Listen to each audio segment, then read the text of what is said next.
首先准备白蘑菇50克，切成厚度约 0.3 厘米的薄片。准备小葱30克，切成约5厘米长的葱段。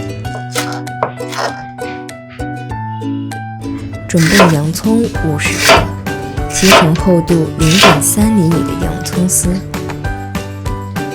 碗中打入2个鸡蛋备用，大约90克。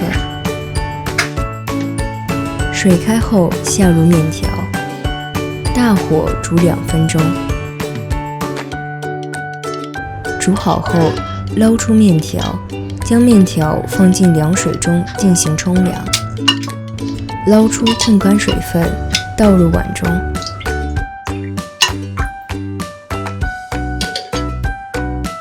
加入食用油3克，可防止面条粘连。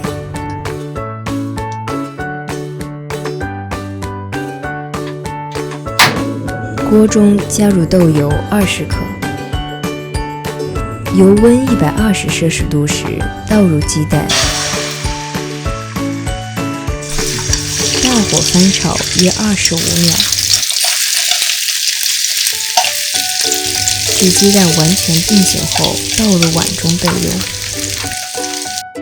不用洗锅，继续倒入豆油30克，油温60摄氏度时倒入白蘑菇，炒至颜色微微发黄，大火翻炒约40秒，倒入洋葱丝，大火翻炒约30秒。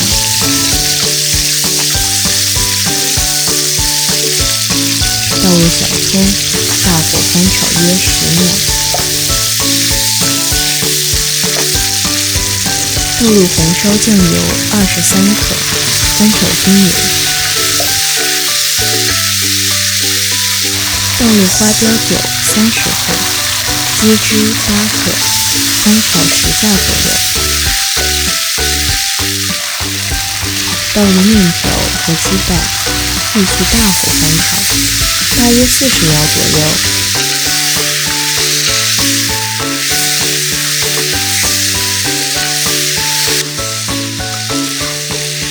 这样一份香喷喷的炒面就做好了。